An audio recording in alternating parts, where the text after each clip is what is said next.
या लेखकांची आहे। त्या व्यतिरिक्त किशोर, लोकनाट्य, भटकंती, वसंत या मासिकामधून विपुल लेखन देखील त्यांनी केलेलं आहे। उत्कृष्ट बालसाहित्य पुरस्कार त्यांना मिळालेला आहे। तर एकंदरीत हे आपण लेखकाचा परिचय करून घेतला। तर खरा नागरिक या पाठामध्ये लेखकाने एका निरंजन नावाच्या मुलाची गोष्ट या पाठाद्वारे आपल्या समोर मांडलेली आहे। शालेय जीवनामध्ये बऱ्याचशा घडामोडींकडून आपण शिकत असतो। पुस्तकी ज्ञान किंवा शाळेमधून आपण बरीच मूल्य शिकत असतो। तर यातून कोणत्या गोष्टी आपण कृतीमधून दाखवतो, तर त्याबाबत हा असा पाठ आहे। तुमच्यासारखाच हा एक विद्यार्थी आहे, गरीब घराण्यातला असा हा विद्यार्थी आहे। खेडेगावामध्ये तो आपलं स्वकष्टाने अगदी तो आपलं शिक्षण करतोय पूर्ण। आणि तशा परिस्थितीमध्ये एक असा प्रसंग घडतो आणि या प्रसंगामधून त्याचे बरेचसे गुण आपल्यासमोर लेखकाने मांडलेले आहेत। तर तो कोणता प्रसंग, तर आपण पाठाद्वारे पाहणारच आहोत। पण एक गोष्ट लेखकाने आपल्या निदर्शनास आणून दिली की विद्यार्थी अवस्थेमध्ये असताना आपण जे गुण शिकतो, जी मूल्य आपण आत्मसात करतो, तर त्या गुणांचा, त्या मूल्यांचा काही प्रसंगी वापर पण केला पाहिजे। जसा निरंजनने अगदी प्रसंगावधान राखून त्यांनी खूप लोकांचे प्राण वाचवले। ते कसे वाचवले तर आपण पाठाला सुरुवात करून बघून घेऊया। ठीक आहे। पाठ 15वा, खरा नागरिक, पान क्रमांक 55। निरंजन आज भल्या पहाटे सुटून अभ्यासाला बसला। भल्या पहाटे म्हणजे अगदी सकाळच्या प्रहरी आपण म्हणू, सकाळची वेळ, लवकरची वेळ। निरंजन आज भल्या पहाटेस उठून अभ्यासाला बसला होता। आज शेवटचा नागरिकशास्त्राचा पेपर होता। सिव्हिक्स म्हणजे नागरिकशास्त्र। तर नागरिकशास्त्राचा आज त्याचा शेवटचा पेपर होता। तो झाला की संपलीच परीक्षा, म्हणजे सगळे पेपर त्याचे छान गेले आणि आता शेवटचा पेपर आहे त्याचा, जो नागरिकशास्त्राचा आहे। इतिहास, भूगोल आणि नागरिकशास्त्र तिन्ही विषयांचा केवढा अभ्यास करावा लागतो बरं, तुम्हाला पण अनुभव असेल। इतिहास, भूगोल, नागरिकशास्त्र या सगळ्या विषयांचे एकंदरीत मार्क्स आपल्याला असतात। मग या सगळ्या पुस्तकांचा किंवा हा सगळा जो पाठ आहे, तर या विषयांचे सगळे धडे आपल्याला चांगलेच पाठ करून ठेवावे लागतात। त्यावेळी नागरिकशास्त्र जरा कसं असतं, अवघडच असतं। सगळ्याच मुलांना हा अवघड जातो असं नाही, पण निरंजनला मात्र हा थोडासा विषय कसा वाटतो, अवघड वाटतो, म्हणजे कठीण वाटतो। पहाटेची सकाळची वेळ अभ्यासाला योग्य असते। हा भडसावळे गुरुजीने दिलेला सल्ला अगदी योग्य होता। तुम्हाला पण तुमचे आई वडील किंवा मोठी माणसं नेहमी सांगत असतात की अगदी सकाळी लवकर उठून अभ्यासाला बसा, उजळणी म्हणजे प्रॅक्टिस करायचे, जे काही प्रश्न उत्तर आपल्याला कठीण जात आहेत त्याचा सराव करा। तर तो अगदी सकाळी सकाळ हा जो सराव केला तर तो नक्कीच लक्षात राहतो। तर असाच मोलाचा सल्ला या निरंजनच्या गुरुजींनी म्हणजे भडसावळे गुरुजी, त्यांनी निरंजनला देखील हाच अगदी सल्ला दिला। कोणता, की भल्या पहाटे म्हणजे अगदी सकाळी सकाळी अभ्यासाला बसलं की अभ्यास कसा होतो, अगदी पटकन लक्षात राहतो।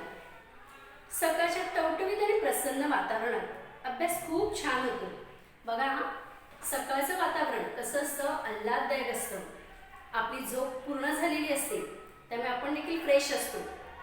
त्यामुळे आपला मन या अभ्यासामध्ये लगेच लागतं, मन लागतं अभ्यासामध्ये आणि केलेला जो अभ्यास आहे तो अगदी पटकन लक्षात राहतो।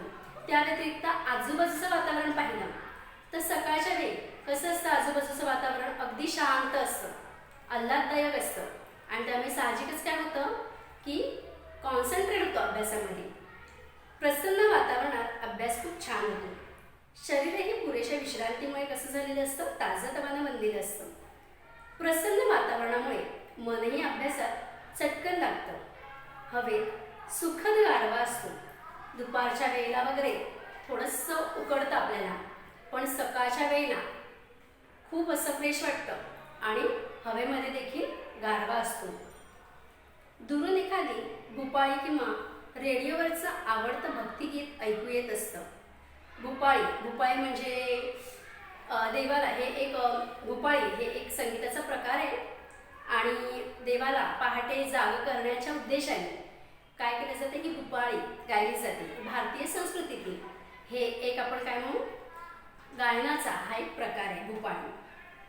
आणि भक्तिगीत म्हणजे ते देखील देवाची आराधना देवदेवतांची आराधना करणारं गीत भक्तिगीत देवदेवतांसाठी गायली गेलेली गीतं त्याला भक्तिगीत म्हणतो. तर ही सकाळ खूप छान झाली त्या उद्देशाने ही गाणी लावली जातात. दुरून एखादी भुपाळी किंवा रेडिओवरचं आवडतं भक्तिगीत ऐकू येत असतं. ते नसेल तर पक्ष्यांचं सुमधूर संगीत साथीला असतंच. सुमधूर संगीत म्हणजे काय तर पक्ष्यांचा किलबिलाट. जसं दिवसभर बघा ना जसं दुपार होते संध्याकाळ होते वगैरे तर त्यावेळेला कसं सगळीकडे वेगवेगळे आवाज असतात. वाहनांचे असतात, त्यानंतर मोठ्याने लावलेला रेडिओचा आवाज असेल किंवा मुलांचा गोंधळ आहे, असे अनेक आवाज या वातावरणामध्ये आपल्याला ऐकायला येतात. पण सकाळी तसं नसतं. सकाळी अगदी भल्या पहाटे म्हणजे अगदी सकाळ पहाटेची वेळ म्हटली तर सुखद गारवा असतोच आणि त्याच्या सोबतीला पक्ष्यांचा किलबिलाट म्हणजेच तो एखाद्या सुमधूर अशा मधुर गाण्यासारखाच भासतो. अशा आल्हाददायक वातावरणात संस्कृतचा एखादा श्लोक चटकन पाठ होतो. म्हणजे एरवी अगदी संस्कृतचा श्लोक खूप कठीण वाटत असेल, त्याचा अर्थच समजत नसेल, पण सकाळच्या वेळेला मात्र काय होतो तो पटकन लक्षात राहतो. एरवी न कळलेलं गणित देखील चटकन कळतं, त्याची रीतही लक्षात राहते. हा निरंजनचा अनुभव. त्यांनी स्वतःचा अनुभव सांगितले की अगदी सकाळ अभ्यास केल्यामुळे कोणकोणते फायदे होतात तर या पाठातून त्यांनी आपल्यासमोर मांडलेले. त्यामुळेच भडसावळे गुरुजींचा हा सल्ला त्याला कसा वाटला, अतिशय मोलाचा वाटला. म्हणजे खूप मौल्यवान असा त्यांना तो सल्ला वाटला. निरंजनची गुरुजींवर अपार श्रद्धा होती. श्रद्धा म्हणजे काय तर विश्वास. म्हणजे गुरुजी जे सांगतील ते हिताचंच असणार आहे किंवा ते जी गोष्ट सांगतात ती निरंजनला पटकन लक्षात राहते, कारण निरंजनचं गुरुजींवर अपार श्रद्धा होती. तसं गुरुजींचं पण निरंजनवर खूप प्रेम होतं. तो तर त्यांचा लाडका विद्यार्थी होता. इतर विद्यार्थीही शिक्षकांसाठी लाडकेच असतात, पण त्यातून निरंजन हा भडसावळे गुरुजींना अगदी विशेष प्रिय होता. कारण तो अतिशय प्रामाणिकपणे काम करायचा आणि अभ्यासही. या जगात त्याचं असं कुणीच नव्हतं. आई वडील भावंड असं जे कुटुंब असतं एकंदरीत आपलं, पण निरंजनच्या वाट्याला मात्र काही तसं आलं नव्हतं. त्याचं या जगामध्ये कुणीच नव्हतं. दूरदूरच्या नात्यातल्या एका मावशीच्या घरी चिपळूण शहरालगतच्या एका उपनगरात तो राहायचा. गावाकडून दूर डोंगराच्या पायथ्याशी, डोंगराचा जो खालचा भाग असतो त्याला आपण पायथा म्हणतो, तर गावापासून दूर डोंगराच्या पायथ्याशी हे मावशीचं घर होतं. आई वडील लहानपणीच वारले, म्हणजे ते देवाघरी गेले होते आणि त्यामुळे तो आपल्या मावशीकडे राहायला आला. तो पण कसा आला, खेडेगावातून शहरी उपनगरी भागामध्ये आला. पण तो प्रवास त्याचा कसा आहे तो आपण आता बघूया. आई वडील लहानपणीच वारले. काही दिवस मामाने सांभाळ केला आणि मग कामासाठी म्हणून चिपळूणला आणलं. या मावशीकडे आणून सोडलं आणि तोही मुंबईला निघून गेला तो कायमचा. आई वडील नसल्यामुळे त्याची ही सगळी त्याच्या जीवनाची ही अशी अबाला झाली होती. एकंदरीत आई वडील नसल्यामुळे पहिलं मामाने थोडे दिवस त्याला सांभाळलं, त्यानंतर मग त्याने पण त्याला काय केलं त्याच्यापासून दूर ठेवलं. मग अगदी सख्खी मावशी पण नाही, अशीच दूरची कोणतीतरी मानलेली अशा मावशीकडे आणून त्याला ठेवलं आणि मामा मात्र कायमचा कुठे गेला, मुंबईला निघून गेला. जाताना मुलाचा सल्ला मात्र देऊन गेला.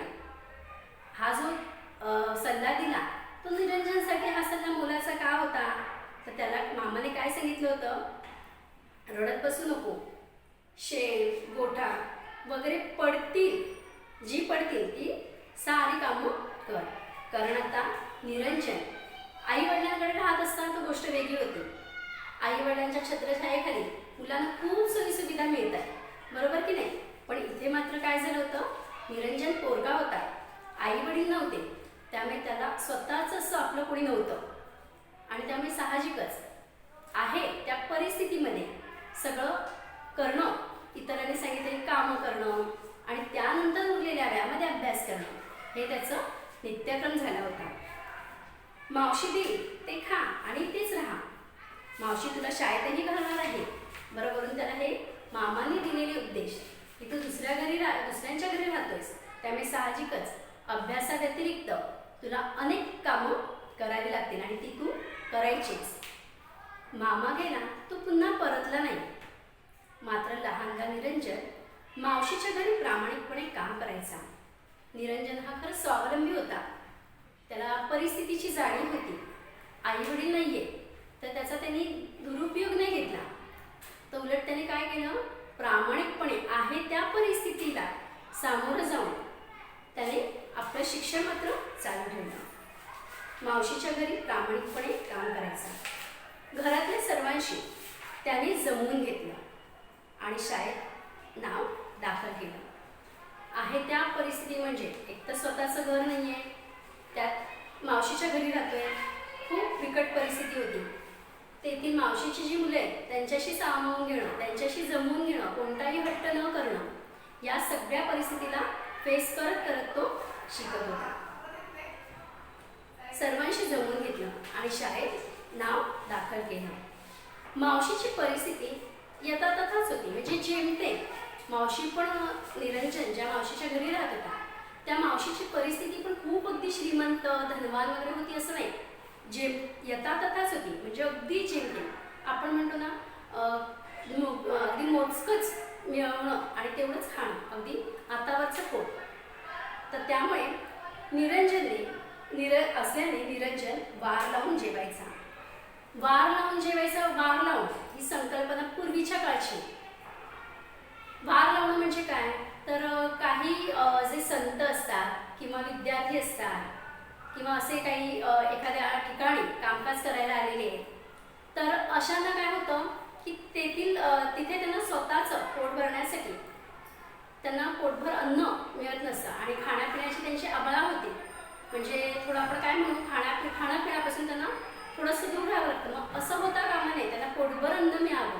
तर या दृष्टिकोनातून काय केलं जायचं, ती समाजातील असतात ना श्रीमंत माणसं किंवा धनवान म्हणू आपण, पैसेवाली माणसं, ती काय करायची, काही लोकांना जेवण प्रोव्हाइड करायची, जेवण पुरवायची.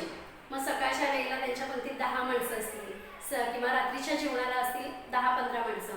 मग अशी 10-15 माणसांच्या संख्येने ते लोकांना जेवण द्यायचे. तर इथे देखील निरंजनची परिस्थिती पाहता मावशीकडे पण त्याला पोटभर अन्न मिळत नव्हतं आणि त्यामुळे वार लावणं म्हणजे काय, दिलेली वेळ आणि दिलेल्या वारी त्या फॅमिलीमध्ये, त्या कुटुंबामध्ये जायचं, त्यांच्याकडे जेवायचं आणि मग तिथून तो शाळेमध्ये निघायचा. असा हा जो त्याचा सगळा दिनक्रम चालू होता. तर वार लावून जेवायचा. पहिल्याच वर्षी त्याची अभ्यासाची प्रगती पाहून भडसाळे गुरुजींनी त्याला थोरा मोठ्यांच्या घरी वार लावून दिली. बघा हा, त्यांचे जे गुरुजी होते त्यांना खूप निरंजनबाबत त्यांना खूप ओढ होती किंवा तो जो प्रामाणिकपणे अभ्यास करतोय किंवा या सगळ्या परिस्थितीला सामावून तो अभ्यास करतोय, ही सगळी परिस्थिती लक्षात घेऊन त्यांचे जे गुरुजी भडसाळे गुरुजी त्यांनी काय केलं की निरंजनला वार लावून दिली. थोरा मोठ्या गुरुजींची बऱ्यापैकी ओळख होती आणि त्यामुळे निरंजनचं उपोषण म्हणजे निरंजन उपाशी राहू नये यासाठी त्यांनी काय केलं होतं, त्याला वार लावून दिले होते. म्हणजे जेवणासाठी काही कुटुंबाकडे शब्द दिला होता. दररोज एकाच्या घरी दुपारी निरंजन पाहुणा म्हणून जेवायला जायचा, मग तिथून शाळेत. संध्याकाळी मात्र मावशीकडे जे काही मिळेल त्यावर राहायचा. सकाळी लवकर उठून घरातील गोट्यातली सारी कामं आटवून अभ्यासाला बसायचा. आता बऱ्यापैकी इथे काय झालं होतं, मावशीच्या घरी राहत होता.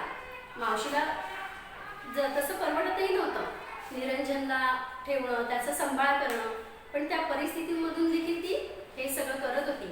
आणि त्यामुळे साहजिकच निरंजन देखील काय करायचा, त्याला जेवढं जमेल तेवढी मदत तो मावशीला करत होता.